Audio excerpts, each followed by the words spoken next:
네, 오늘 시장도 확인할 재료가 좀 많았던 만큼 너무 한꺼번에 붙잡기보다는 실제로 시장이 반응한 흐름부터 차분하게 정리해 보겠습니다. 화요일 저녁 너무 무겁지 않게 같이 시작해 보겠습니다. 오늘 아침에 삼성전자의 실적 발표의 결과를 시장이 평가할 것이라고 말씀드렸죠. 결과는 낙제였습니다. 영업이익 89조 4천억이라는 세계 어느 기업보다 큰 분기이익을 받아들고도 삼성전자는 7% 가까이 빠졌고 코스피는 장중 8% 넘게 밀리며 올해 여섯 번째 서킷 브레이커까지 발동됐습니다. 사상 최대 실적에도 불구하고 급락이 일어난 금일시장 차근차근 풀어보겠습니다. 먼저 장중 흐름을 살펴보겠습니다. 코스피는 7,919로 출발했지만 삼성전자 실적 발표 직후부터 매물이 쏟아졌고 이에 따라 오후 1시 51분엔 낙폭이 8%를 넘기면서 서킷 브레이커가 발동됐습니다. 역대 12번째, 올해로 여섯 번째입니다. 장중 저점은 7,300대 후반까지 내려갔어요. 그런데 거래가 재개된 뒤엔 그림이 달라졌습니다. 증권사 자기자본이 중심인 금융투자가 앞장서 현물을 공격적으로 사들였고 외국인도 선물을 사들이면서 낙폭의 절반 가까이를 되돌린 4.9% 하락으로 마감한 거죠. 코스닥은 1.9% 내린 831이었습니다. 수급을 보면 외국인이 13거래일째 순매도였고 기관 중에선 투신이 9천억 넘게 팔며 하락을 주도했어요. 다만 코스닥에선 외국인이 오히려 순매수였다는 점, 그리고 장 후반의 반등을 국내 기관이 만들었다는 점은 같이 봐야 할 것 같습니다. 그리고 오늘 낙폭과 관련해서는 레버리지 ETF를 빼놓을 수 없는데요. 코스피 거래대금에서 삼성전자와 하이닉스를 각기 추종하는 단일 종목 레버리지 ETF들이 차지하는 비중이 6월에는 16.1%였는데 이달 들어 24%로 커졌습니다. 그러니까 전체 주식 거래 4건 중에 한 건이 단일 종목 레버리지 ETF라는 건데요. 금요일에 삼성전자와 하이닉스 레버리지 ETF 거래 대금이 코스닥 전체보다 컸다고 말씀드렸는데 어제 오늘에 걸쳐 이 상품들을 퇴출시켜야 한다는 논란이 확산되었고 급기야 정치권으로 번졌습니다. 여야를 가리지 않고 초당적으로 비판 의견이 오가고 있다고 하고요. 이렇게 큰 낙폭을 기록하게 되자 다른 한편으로 반대급부가 따라왔는데요. 코스피 선행 PER이 6.6배까지 내려온 겁니다. 금융위기 때가 6.27배였으니까 거의 20년 만에 최저치에 가깝다고 볼 수 있는데요. 그래서 실적 시즌을 앞둔 주요 종목들의 밸류에이션이 그만큼 저렴해졌다고 볼 수 있겠습니다. 이제 오늘의 주인공이라고 할 수 있는 삼성전자를 해부하겠습니다. 숫자 자체는 아침에 전해드린 대로 매출 171조, 영업이익 89조 4천억이었어요. 조금 더 자세하게 살펴보면 이익의 대부분이 반도체, DS 사업부에서 나왔고요. 폰과 가전을 파는 DX 쪽은 적자를 낸 걸로 추정됩니다. 메모리 값이 오르니까 DS는 이익이 커졌지만 DX는 메모리를 사다 쓰는 부문이다 보니까 역설적으로 메모리를 사다 쓰는 DX 사업부는 원가 부담에 눌린 거예요. 세간에 돌고 있는 치플레이션, 그러니까 반도체 가격 상승의 여파가 다른 곳도 아닌 삼성 내부에서 먼저 확인된 셈이죠. 파운드리는 충당금을 빼면 흑자 전환으로 추정되고요. 그리고 시장에서 화제가 되었던 성과급 충당금도 살펴보겠습니다. 1분기목 6조가 2분기목 11조가 이번 분기에 한꺼번에 반영된 걸로 추정되는데요. 이를 고려하면 실질이익은 약 106조 6천억, 사실상 100조를 넘겼던 분기라고 할 수 있습니다. 89조 4천억이라는 공표치 자체도 엔비디아가 세웠던 종전 분기 기록인 82조를 넘어서는 세계 1위 분기 영업이익이고요. 그런데 시장에서는 매도세가 이어졌습니다. 이유를 정리해보자면 대략 세 가지 정도가 있을 것 같은데요. 첫 번째는 시장의 눈높이가 이미 올라간 겁니다. 이번에 나온 실적이 국내 컨센서스였던 85조 안팎은 웃돌았지만 해외 쪽 추정치는 90조에서 100조에 걸쳐 있었는데 거기엔 못 미쳤다는 지적이 나왔습니다. 그래서 같은 실적을 놓고 국내 기준으로는 합격, 해외 기준으로는 미달이었다고 해석할 수도 있고요. 두 번째는 호황이 후반부에 들어섰다는 해석입니다. 전날 모건 스탠리에서 반도체의 성장세 둔화를 지적하며 비중 축소를 권고한 리포트를 공개했는데요. 모건 스탠리는 과거 2021년과 2024년에도 메모리 정점론으로 급락을 불렀던 전력이 있는 곳이라 시장이 유독 민감하게 반응하는 경향이 있습니다. 세 번째는 방금 말씀드렸던 수급, 특히 레버리지 ETF가 되겠고요.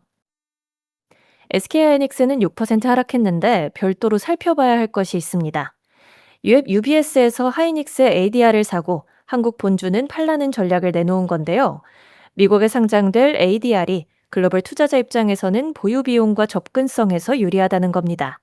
실제로 TSMC의 ADR은 대만 본주보다 웃돈에 거래되고 있는데 하이닉스 역시 ADR 쪽에 프리미엄이 붙을 수 있다는 논리입니다. 이 말대로면 금요일 ADR을 사려는 자금이 이번 주엔 본주를 팔 요인이 있다고 할 수 있겠습니다. 물론 이와 반대되는 주장도 있습니다. 그리고 어제 악재로 작용했던 엔비디아 카이버 얘기의 후속 소식이 나왔습니다. 기판 쪽 기술 문제로 1년 이상 지연된다는 이야기가 있었고, 이에 따라 차세대 칩인 루빈 출시에도 문제가 생기는 것이 아니냐는 우려가 돌았는데요. 그런데 간밤 엔비디아가 카이버가 지연된다는 보도에 대해 로드맵은 유지된다고 공식 반박한 거예요. 그래서 현 세대 루빈 시스템은 풀 생산에 들어가 올 가을부터 대형 클라우드들에 출하됩니다. 다만 성명이 짧아 해석의 여지는 남았고 문제로 지목된 초대형 기판의 기술 난제 자체가 사라진 것도 아니라서 오늘 10% 가까이 빠진 삼성전기 같은 기판 밸류체인에 있는 기업들의 낙폭이 과했는지는 이 공방의 해소를 따라 확인될 것으로 보입니다. 오늘 낙폭의 또 다른 축은 하나오션이었습니다. 23% 가까이 빠졌어요. 오늘 새벽 전해드린 캐나다 잠수함 사업에서 탈락한 것이 하락으로 이어진 것입니다. 이 사업에 걸려있는 기대가 주가에 얼마나 반영되어 있었는지를 보여주는 낙폭이라고 할 수 있겠습니다. 한화 시스템이 13%, 한화 에어로스페이스가 3.2% 내리며 그룹주로 번졌고 원팀으로 참여했던 HD 현대중공업도 5.3%, 삼성중공업도 5.3% 밀렸어요. 다만 아침에 말씀드린 것처럼 방산 전반으로는 유럽 재무장과 무인기, 대공방어 수요라는 파이 자체가 줄어든 것은 아니기 때문에 실적을 확인하면서 지켜볼 필요가 있겠습니다. 반면 서킷 브레이커가 걸리는 와중에도 오른 곳은 있었습니다. 먼저 정유예요. S-오일이 9%, SK이노베이션이 7.6% 상승했는데요. 호르무즈 해협에서 유조선이 피격되는 사건이 나면서 중동 리스크가 하루 만에 되살아난 것이 영향을 주었습니다. 금융은 급락장에서 오히려 플러스였습니다. 하나금융이 1.7%, KB금융이 1.4%, 신한지주가 0.8% 오르며 실적 기대를 받았는데 3주째 시장에서 방어주 역할을 톡톡히 해주고 있습니다. 식음료도 방어 순환매의 핵심으로 떠올랐는데 삼양식품이 11%, KTNG가 6.3%, 농심이 3.3% 상승을 기록했습니다. 코스닥 쪽 순환매도 뚜렷했습니다. 13일째 코스피를 팔던 외국인이 코스닥에선 순매수였는데 그 돈이 간 곳이 바이오와 화장품, 엔터였어요. D&D 파마텍이 12%, 파마리서치가 8.4%, 리가켄바이오가 6.6% 오르며 하반기 연구개발 이벤트와 코스닥 활성화 정책 기대를 받았고 화장품에선 APR이 어제 하락을 뒤집고 8.3%, 아모레퍼시픽이 4.2% 올랐습니다. 미국 수출과 아마존 채널을 통한 성장 기대가 재부각된 것으로 보이고요. 엔터도 하이브가 8%, SM이 6% 올랐는데 저가 매수세가 들어온 것으로 보입니다. 호남 테마는 부지 확정 이틀째 열기가 이어져 금호건설이 13%, 서산이 30% 가까이 올랐습니다. 다만 명암이 갈린 부분도 있습니다. 대표적으로 LG 에너지 솔루션은 2분기 영업이익이 컨센서스를 크게 밑돌며 6.4% 하락했고요. 반면 같은 날 LG전자는 예상을 웃돈 잠정 실적을 내놓기도 했습니다. 다음으로 매크로에선 역설적인 양상이 하나 눈에 띄었습니다. 주식이 서킷 브레이커까지 간 날인데 원화는 오히려 어제보다 강세를 기록했어요. 원달러 환율이 장중 1,520원대에서 움직였는데 외국인의 주식 매도가 컸음에도 불구하고 수출 기업들의 달러 환전 물량과 당국 개입에 대한 경계가 원화 약세를 막아주었습니다. 채권은 미국 10년물이 4.4%대 후반에서 등락했고 국내에선 주식 급락에 따라 안전자산인 채권을 매수하려는 수요도 있었지만 반대로 외국인들의 국채선물 매도세도 있어서 엇갈리는 모습을 보였습니다. 유가는 WTI가 68달러 후반이었는데 앞서 말씀드린 호르무즈에서 유조선이 피격된 건이 유가의 하단을 받치고 있지만 그 반대로 오펙 플러스 증산 소식과 사우디의 판매가 인하 소식이 겹치면서 상단도 눌리고 있습니다. 금은 4,170달러대를 지켰고요. 네, 이렇게 삼성전자가 사상 최대의 이익을 기록했음에도 불구하고 서킷 브레이커가 일어났던 오늘 하루를 정리해봤고요. 그럼 다음 관전 포인트입니다. 당장 내일 새벽 미국에서 펭귄 솔루션이라는 회사의 실적이 나와요. 이름이 낯설 수 있는데 엔비디아의 핵심 관계사로 AI 데이터 센터 구축을 대행하는 곳이거든요. 그래서 이 회사의 수주잔고와 가이던스가 AI 인프라의 돈이 실제로 집행되고 있는지를 보여주는 동행 지표로 읽힙니다. 수요일엔 워시 의장이 처음 주재한 6월 FOMC 의사록이 공개되고요. 목요일은 옵션 만기일이라 이 변동성 장세에 수급 출렁임이 더해질 수 있습니다. 그리고 금요일 오후엔 TSMC의 6월 매출이 공개되고 밤에는 SK하이닉스 ADR이 나스닥에서 거래를 시작해요. 최대 43조 원대 조달로 조건이 다듬어졌는데 오늘 본 것처럼 이 상장의 흥행은 본주 수급엔 양날의 검일 수 있습니다. 네, 여기까지가 오늘 한국장이었습니다. 이제 남은 긴장 살짝 풀고 벨리 스페이스 다이브 이어가 볼게요. 여러분 안녕하세요. 네, 늦으셨구나. 안녕하세요. 라임 오렌지님 맛있는 거 드셔야겠네요. 여러분 오늘 저녁에 어떤 작은 보상 해 주실 예정인가요? 저는 드라마 한 편을 볼까 생각 중입니다. 김정규님 안녕하세요. 아, 집밥 먹으러 일찍 퇴근하시는구나. 집밥 맛있는 거 드시고 힘내세요. 제가 조금 유행이 늦어 가지고 요새 참교육 보셨나요? 참교육 좀 재밌게 보고 있는데 1화 봤거든요. 맥주 드세요? 안주는 뭔가요? 그냥 맥주만 드시면 심심하시잖아요. 혼술인가요? 그래도 슬플 때 보상을 해 줘야 다음에 또 힘을 낼 수 있지 않을까요? 아, 오후에 너무 많이 드셔서 뭐 드셨어요? 참교육 재밌더라고요. 그냥 좀 아무런 고민 없이 기승전결에 대한 뭐 철학 이런 거 없이 그냥 재밌게 볼 수 있는 드라마인 것 같습니다. 저는 저녁을 정했어요. 확실하게 냉모밀과 돈가스로 정했습니다.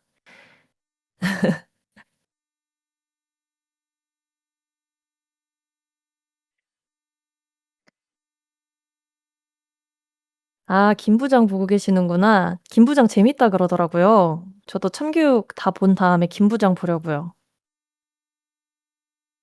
아, 짜파게티 우삼겹 맛있겠다. 갑자기 저 그거 먹고 싶네요. 아, 근데 우삼겹은 집에서 또 구우면 냄새가 배서 아, 고기는 항상 고민되는 것 같아요. 밖에서 먹는 게 좋은데 또 집에서 짜파게티에 우삼겹 이렇게 먹는 것도 좋아서. 지난주 일요일에 드셨어요? 오늘 냉모밀 돈가스 맛있게 먹고 오겠습니다. 아, 제가 그 김부장 유행을 타 가지고 다들 김부장 본다길래 제가 그 서울자가 김부장인 줄 알고 역주행했나 물어봤어요. 근데 다른 김부장이더라고요. 서울자가 김부장 재밌었죠.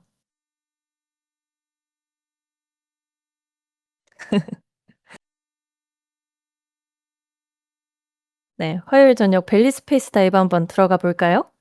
어제보다 주말이 하루만큼 가까워졌네요. 오늘도 벨리에서 두 편 골라왔는데요. 그럼 첫 글부터 가보겠습니다.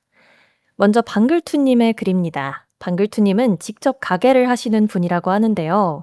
그리고 이전에도 여러 번 창업과 폐업 경험이 있으시다고 합니다. 글의 제목이 투자와 자영업의 공통점인데 괄호 안에 자영업하지 마세요 하고 우는 이모티콘까지 달려 있어요. 자영업이 힘들다는 얘기야 뭐 다들 많이 들었잖아요. 근데 이 글은 그 힘들다는 게 정확히 어떤 측면에서 힘든 건지 자영업을 모르는 사람도 알아들을 언어로 차근차근 설명해 주십니다. 일단 수치부터가 무서운데요. 통계로는 자영업을 하는 업장들 중 절반이 3년 안에 문을 닫는다고 해요. 방글투님 체감으로는 1년이면 절반이 사라진대요. 어느 날 보면 옆 가게 간판이 딴 걸로 바뀌어 있는 게 일상이라는 거예요. 버틴 가게들도 대부분은 사장이 몸을 갈아 넣어서 인건비랑 초기 투자금을 겨우 맞추는 정도고 진짜 이익을 내는 건 열의 하나라고 하시고요. 이 판을 투자로 치면 뭐랑 닮았느냐? 코인 선물이래요. 절반은 계좌가 터지고 다수는 수수료만 바치면서 본전 언저리를 맴돌고 소수만 쓸어가는 판이요. 본인은 지금 그 판에서 살아남으려고 버둥거리는 중이라고 하십니다. 그럼 여기서 살아남기 위해서는 뭘 잘해야 할까요? 방글투님은 가게 하나가 살아남기 위한 조건을 하나씩 짚어주시는데 제가 이해한 순서대로 따라가 볼게요. 맨 먼저가 동네랑 자리예요. 동네를 고르는 게 어느 업종에 들어갈지, 그러니까 섹터를 정하는 거라면 그 안에서 가게 자리 하나를 찍는 건 종목을 고르는 일이라는 거죠. 근데 종목이야 방에 앉아서 공시랑 보고서를 뒤지면 어떻게든 되잖아요. 자리는 그게 안 되는데 어떻게 하느냐? 방글투님 같은 경우는 평일에 한 번, 주말에 한 번, 그 앞을 지나가는 사람을 직접 세어본대요. 몇 명이 지나가는지만이 아니라 남녀 비율은 어떤지, 무슨 옷에 어떤 가방을 들었는지, 타는 차는 뭔지까지요. 그걸 보면 이 동네 손님한테 한 끼에 얼마짜리를 팔 수 있는지 감이 잡힌다는 거예요. 근데 창업하는 분들 중에 이런 조사를 하고 들어오는 사람이 거의 없다고 하세요. 그래서 태반이 자리, 그러니까 종목을 잘못 골라서 문을 닫는다는 거고요. 자리 다음은 뭘 팔지? 아이템이에요. 요즘은 목 좋은 자리는 권리금이 억 단위에서 10억대까지 뛰어버려서요. 돈 계산을 한번 해보면 권리금에 보증금, 인테리어에 마케팅까지 얹으면 시작하는 데만 6억이 든대요. 그 6억을 한 그릇에 10,000원이나 20,000원 받는 장사로 도로 메워야 하는 거예요. 언제 다 채우나 싶죠. 그래서 요즘은 거꾸로 싼 자리를 잡고 거기에 맞는 아이템을 정교하게 끼워 넣은 다음 마케팅으로 미는 방식이 유행이래요. 근데 이게 아무나 되는 게 아니라는 거예요. 마케팅 힘이 없는 초보가 이 전략을 흉내내면 별 이유도 없이 남들 다 사는 주도주를 마다하고 소외주만 붙들고 있는 투자자처럼 손실을 보고 있는 채로 그저 버티기만 하게 된다는 거죠. 요리 얘기도 당연히 나옵니다. 장이며 조미료며 레시피는 기본으로 손에 붙어 있어야 하고 빠르고 정확하게 만들어야 하고 재료 수십 가지를 어떻게 간수하는지도 몸에 배어 있어야 한대요. 그중 제일 중요한 능력은 손님의 입맛과 눈과 지갑에 다 맞는 메뉴를 새로 만들어내는 감각이라는 거예요. 이런 부담을 통째로 프랜차이즈에 맡기는 길도 있죠. 투자 쪽 말로 하면 펀드에 드는 셈이에요. 근데 이 판에서는 내 운명을 본사에 맡긴다는 것 자체가 또 하나의 위험이래요. 장사가 안 풀릴 때 내가 할 수 있는 게 계약을 끝내는 것 말고는 없으니까요. 그리고 방글투님이 강조하시는 게 마케팅인데요. 방글투님은 자리 보는 것, 메뉴 정하는 것, 인테리어 공사, 이걸 다 합친 것보다 마케팅이 더 중요하다고 보세요. 맛있으면 손님이 알아서 찾아온다. 우리 이 말 오래 믿었잖아요. 2026년의 요식업판에서는 이게 틀린 말이래요. 요리 잘하는 집이 이미 널려서요. 아무리 잘해도 눈에 안 띄면 그 손님은 우리 가게 솜씨를 평생 모른 채 지나간다는 거죠. 그래서 요즘 사장님들의 승부처가 검색이래요. 예를 들어 네이버에 강남 맛집을 치는 사람이 한 달에 12만 명쯤 된다는데요. 그 결과 위쪽에 떠야 선택이라도 받을 수 있고 순위를 밀어올리는 핵심이 손님이 영수증 찍고 남겨주는 리뷰라는 거예요. 그래서 음료수 하나, 디저트 하나 얹어드리면서 리뷰를 부탁하고 또 부탁하는 거고요. 절박한 사장님들이 너도 나도 유튜브에 릴스에 틱톡까지 찍는 이유도 여기 있대요. 바깥에서 들어오는 클릭 하나하나가 검색 순위를 올려주거든요. 그럼 돈 내고 광고 돌리면 되지 않냐 싶은데 10,000원짜리 한 그릇 파는 형편에 광고비는 사치라고 합니다. 그러면서 방글투님은 자영업을 이렇게 정리하세요. 아무나 시작할 수 있다는 점에서 투자와 닮았다. 근데 아무나 들어올 수 있는 판에는 체급 구분이 없어요. 오늘 계좌를 튼 사람이 바로 워런 버핏과 같은 링에 서는 거고 요식업도 초고수들이 우글우글한데 고수들끼리의 격차도 어마어마하다는 거죠. 그래서 더 치열하다는 거고요. 마지막에 자영업의 현실을 섬뜩하게 드러내는 문장이 있습니다.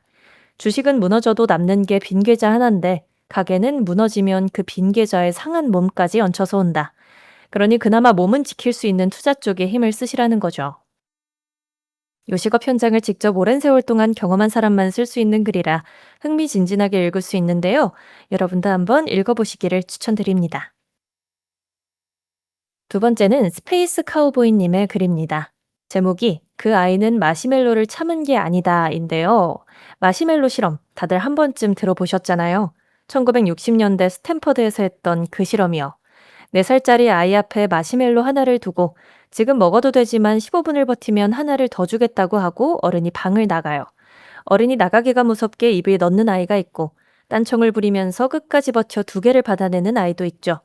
이 그림을 보고 있으면 누구나 속으로 같은 생각을 하잖아요. 아, 쟤는 참을성이 있는 애구나. 그리고 오래 버틴 아이들이 커서 공부도 잘하고 사고도 덜 치더라는 후속 보고가 붙으면서 어릴 때 자기를 다스리는 힘이 평생을 좌우한다는 이야기로 수십 년 동안 회자됐죠. 근데 스페이스 카우보이님은 이 통설을 안 믿는데요. 누가 잘 됐을 때 노력해서 됐다는 말도, 못 됐을 때 노력이 모자랐다는 말도 곧대로는 안 믿으신다는 거예요. 왜냐? 그 마시멜로 실험부터가 다시 들여다보니 다른 이야기였다는 거죠. 2018년에 훨씬 크고 다양한 아이들을 모아서 이 실험을 다시 검증한 연구가 있었다는데요. 결과가 뜻밖이었어요. 버틴 시간과 나중 성취 사이의 관계가 처음 알려졌던 크기의 반토막이었대요. 여기서 끝이 아닙니다. 통계를 통해서 아이가 어떤 집에서 자랐는지를 통제하니까 그 반토막에서 또 3분의 2가 깎여 나갔다고 해요. 그래서 사실은 그렇게 신뢰할 수 있는 실험이 아니라는 반박이라고 할 수 있고요. 형편이 어려운 집 아이들만 놓고 보면 4살에 1분을 더 버틴 게 15살의 성취에 거의 아무 차이를 못 만들었다고 해요. 그러면 왜 이런 결과가 나왔을까요? 스페이스 카우보이님의 설명이 이렇습니다. 15분을 참느냐 마느냐가 아이 관점에서는 나름의 손익계산을 해본 결과일 수 있다는 거예요. 어른들이 한 말이 늘 지켜지는 집에서 성장한 아이라면 기다리는 쪽이 이득이에요. 기다리면 어른들이 신뢰를 지킬 테니까 진짜로 두 개가 오니까요. 이런 과정이 반복되면 참는 게 나에게 좋다는 확신이 생기죠. 근데 약속이 수시로 뒤집히는 집, 심지어 아이 손에 쥔 것까지 가져가 버리는 집에서 큰 아이라면 어떨까요? 이따 준다고 어른들이 말해봐야 보장이 없으니까 당장 지금 눈앞에 이 마시멜로라도 챙기는 게 확실한 거예요. 그러니까 아이 입장에선 참지 않는 게 오히려 합리적인 판단인 거죠. 그러니까 결국 우리가 참을성이라고 생각하는 건 사실은 세상이 나와 한 약속을 지켜주더라는 경험이 얼마나 쌓였는지에 따라 달라질 수 있다는 거예요. 그리고 그 경험은 아이가 선택할 수 있는 게 아니라 태어난 집이 좌우하는 거고요. 그래서 타고난 성격인 줄 알았던 게 사실은 성장 환경에 의해 결정된 것일 수 있다는 거죠. 물론 스페이스 카우보이 님도 단서를 다세요. 이 재검증도 아직 논쟁이 있고 참을성의 효과가 아예 없다는 얘기는 아니라고요. 다만 개인의 미덕인 줄 알았던 것의 상당 부분이 실은 출발선에서 받은 것일 수 있다. 이 방향은 분명하다는 거예요. 여기서 노력 얘기로 넘어갑니다. 한 20년쯤 유행한 말 있잖아요. 1만 시간의 법칙. 모든 시간을 제대로 쏟기만 하면 누구든 꼭대기까지 간다는 거요. 이것도 여러 분야를 한데 모아 따져본 연구가 있다는데요. 실력 차이에서 연습이 차지하는 몫이 얼마나 되는지를 재봤더니 게임이나 음악, 스포츠에서도 기껏해야 2할 안팎이었대요. 공부 쪽으로 가면 몇 퍼센트 수준이고 전문직에서는 1%도 안 됐고요. 연습이 중요하긴 한데 우리가 믿어온 만큼은 아니라는 거예요. 나머지 대부분은 타고난 것들, 몇 살에 시작했는지, 몸, 그리고 운이 정한다는 거죠. 근데 여기서 스페이스 카우보이 님이 오해 하나를 딱 끊고 가시는데요. 노력이 헛되다는 얘기가 아니라는 거예요. 바닥에서 중간까지 올라오는 데는 노력만 한 게 없대요.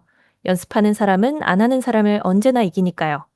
다만 다들 이미 죽기 살기로 하고 있는 맨 꼭대기, 프로들의 세계에서는 재능이 승부를 가른다는 거고요.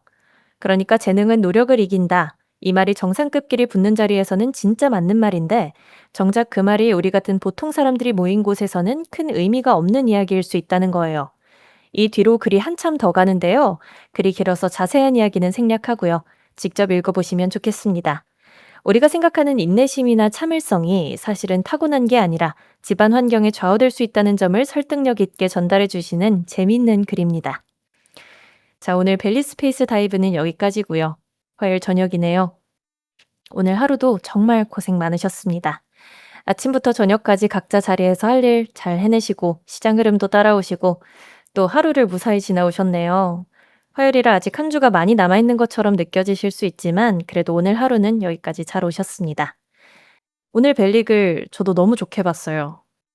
뭔가 깨달음도 좀 오는 것 같고 남은 저녁 시간 느긋하게 보내시고요. 오늘 방송이 여러분 하루 끝에 너무 무겁지 않은 정리 시간이었으면 좋겠습니다. 네, 오늘도 함께 해주셔서 고맙습니다. 내일 오전 8시 15분 이 자리에서 미국장 마감 시황으로 다시 인사드릴게요. 편안한 밤 되세요. 감사합니다. 안녕.